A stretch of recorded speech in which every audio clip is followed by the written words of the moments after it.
back in the late 90s, I was accidentally part of this Spielberg or Dreamworks production called The Love Letter.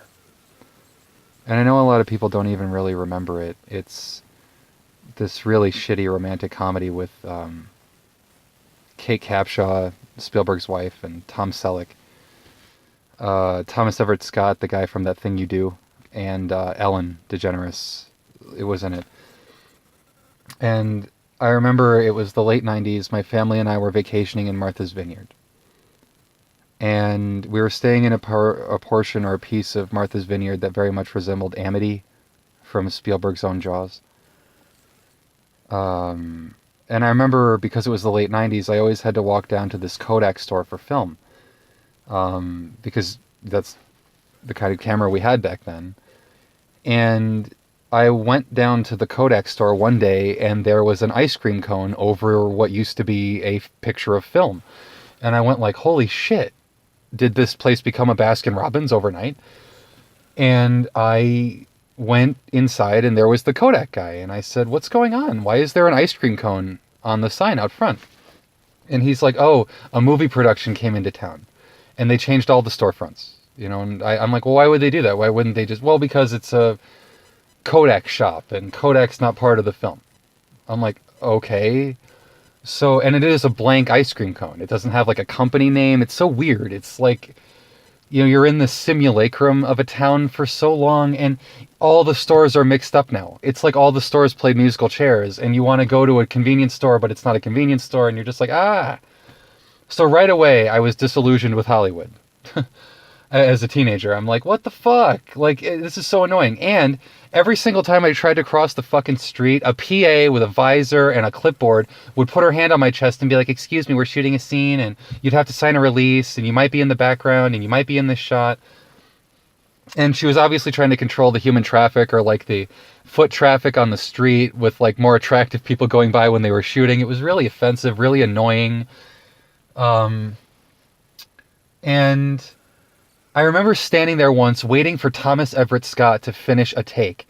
And all he had to do was like kind of sidle against a car, if you know what I mean. Like he had to like hide behind a car while someone walked by. And then he had to like look both ways with a shifty-eyed glare and then kind of run towards the camera. And that would be, cut.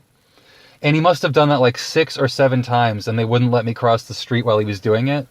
And I'm just like, fuck this. So I go find my family, and apparently they're having a much more fun time with this bullshit. My mom's like, oh, I saw Tom Selleck's trailer, and it's the trailer. It had like scotch tape that said Tom Selleck on the door, and I dared myself. I'm like, oh, should I go up to it? But I didn't. And I'm like, well, I'm glad you guys had a fun time because, and like, I guess everyone was seeing Ellen everywhere in this stupid raincoat. It was part of her costume for the movie, and I really don't even want to download the movie to get a screenshot of it because I can't find it on Google. But it's like a Paddington Bear raincoat, and it was, people would be like, hey, I gotta get your picture with that stupid raincoat on or whatever. I don't know, and I didn't want any part of that. And I found the whole thing very irritating and very annoying. And I tried to get away from it all by going down this long stretch of beach that has a very long, there's some private beach, some public beach, some private beach, some public beach, but there's a sidewalk that goes behind all of it. And I'm pretty sure I was trespassing, but I just kept walking because it was so quiet, so isolated, and I was so far away from the noise and the annoying switcheroo of the production. And I eventually run into this like 6.5 foot tall black guy. And he's very large, and he's wearing a tan suit with a blue shirt, and he's got one of those squiggly white earpieces coming down his ear into his shirt. And he just stands there like a human wall, not saying a word. He's actually being very rude. Like, he's not explaining to me why I can't go by. And I'm like, well, what's going on? Am I in trouble? And he turns to his side, and about 5 or 6 feet away, sitting in the sand, is a man with curly brown hair, a gray t-shirt, and glasses. And he's sitting with his back to me. But even his back looks familiar. And he's pinching a small child's hands. And it was a small black child, I remember that. And he's pinching each hand with the pointer finger and thumb of each hand. because the child's hands are so tiny. And it's not like it was the kid's first steps, but it was like that period in its life where it was just starting to take steps and you had to guide each one. And he turns his head for a second, and it's Steven Spielberg. And he very rude. Okay, so the black guy goes, "Is it okay if he goes by?" And Steven Spielberg goes, "Yeah, let him through." That's it. And he doesn't even look at me. I didn't make any eye contact. He went right back to his kid. And I'm reeling. Like, I want to throw up from butterflies. I don't, and oh my God, I blew the moment. Because after he went, "Yeah, let him through," or whatever, fucking, whatever he said. Like, I went like, "I respect your work."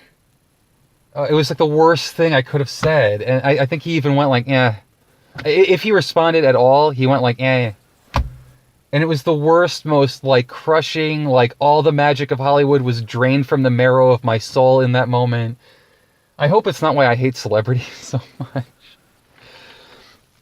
But man, oh man, like that is my encounter with Steven Spielberg, is him going, "Yeah, let him through.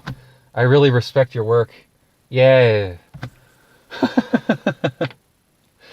And it's like, there's a part of the story that I don't remember at all. And that's why I don't even like telling it. And I have to have my family fill in this blank for me. It's my mom and my uncle who took me. And they're like, "We lost you for a while." Like when you got all pissed off with the production, took off, and you just kind of like went down this long sidewalk. And I'm like, "Yeah, I remember that." And I said, "I think I stopped by a gift shop for a sweatshirt because I was so cold," or something like that. I remember all these minute, mundane details. And then she's like, "And then you got pushed out of an alley by this huge group of people that all had cameras and flashbulbs and, they look like journalists. And they were following Steven Spielberg and Tom Selleck. And you could literally barely see their heads because there was all these like microphones and cameras. And she's like, "You look like a tumbleweed getting pushed along by these people." And I had to be like, "Why don't I remember that?" Like, what, don't you think and I'm like, I remember meeting him in the sand in that awful moment. And that's why I don't want to tell this story, because I know that I'm ostensibly part of the truth community, right? I guess just from the vibe and the nature of my work.